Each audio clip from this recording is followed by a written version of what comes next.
Hello, good morning, welcome back to my new blog. তো আজকে বাস থেকে ব্লগ শুরু করছি, কারণ আজকে আমি বাড়ি থেকে যাচ্ছি হচ্ছে বোলপুর বহুদিন পর, কারণ সৌভিকের সাথেই আসি আর যাই বাইকে, তো সেই জন্য আজকে একা একা যাচ্ছি বহুদিন পর। তো চলো যাই, তারপর আবার দেখা যাবে কি হয়। তো এই জাস্ট রুম এলাম, সৌভিক সব রান্না করে রেখেছে, আলু ভাজা, ডাল, উচ্ছে ভাজা, অনেক কিছু করে রেখেছে, খাবো। আমি চপ কিনে নিয়ে এসেছি, দুপুরে টিফিনে মুড়ি নিয়ে চলে যাবো চপ দিয়ে। আর সকালে আমি একটা আপেল খেয়েছিলাম, বাসন বসে খিদে পেয়েছিল বলে, আর কলা নিয়ে যাব। তো চলো এবার রেডি হই, 9টা বেজে গেছে, ডিউটি যেতে হবে সেটাই। তো জাস্টই রেডি হয়ে বেরোচ্ছি, এখন ঘুরতে পারছে 10টা মতো, আজকে প্রায় 1 ঘন্টা লেট হয়ে গেল। তো চলো ডিউটিতে যাই, তারপরে সবার দেখা হচ্ছে। Hello, good morning, welcome back to my new blog. তো কালকে আমি এতটাই টায়ার্ড ছিলাম যে কালকে এসেই আমি জাস্ট ঘুমিয়ে পড়েছি, মানে আর উঠতেও পারিনি, কিছু না। রান্না ছিল, খুবই খেয়েছে, আমি আর কিছু খেতে পারিনি, আমি জাস্ট ঘুমিয়ে পড়েছিলাম। তো সকালবেলায় ঘুম থেকে উঠে পড়েছি, 4টের সময় উঠেছি আমি। উঠে অ্যাপেল সাইডার ভিনিগার খেলাম, কেক খুললাম, এইসব করতে করতে 4:30 বেজে গেল। তো 4:30 থেকে রান্না স্টার্ট করেছিলাম।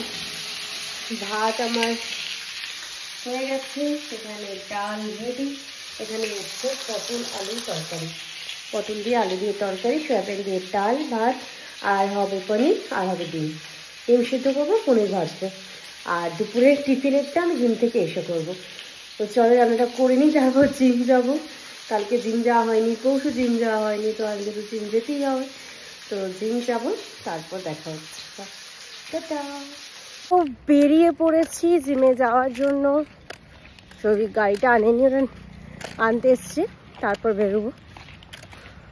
বাইরে প্রচুর ঠান্ডা আজকে, তো কুয়াশার মধ্যে প্রচুর ঠান্ডা পড়ে গেছে, একজনকে প্রচুর ঠান্ডা লাগছে।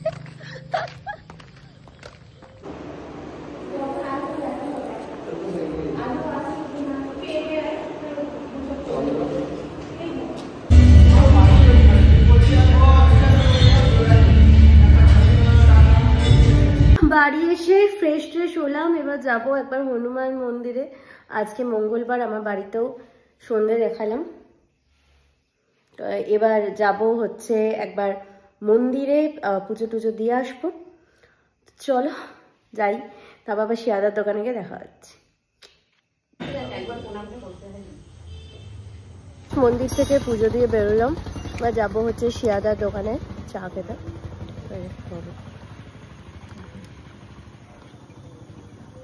আজকে অনেকদিন পর টাইম পেয়েছিলাম, তো একটু ঘুরে এলাম। আজকে গেছিলাম এই সোনাঝুরির ওদিকে, একটু পকোড়া, তারপর চপ এসব খেতে। তো পকোড়া চপ খেয়েছি, আর তো পেট ভর্তি হয়ে গেছে, আর কিছু খেতে পারবো বলে মনে হচ্ছে না। তো এখন শিয়াদার দোকানে খাচ্ছি চা। সৌভিক একবার রুম গেল, তারপর আসছে। চলো আজকে আর কালকের দুটো ব্লগই এই চায়ের দোকানে বসেই শেষ করছি। আবার দেখা হবে কালকে কোন একটা নতুন ব্লগের সাথে।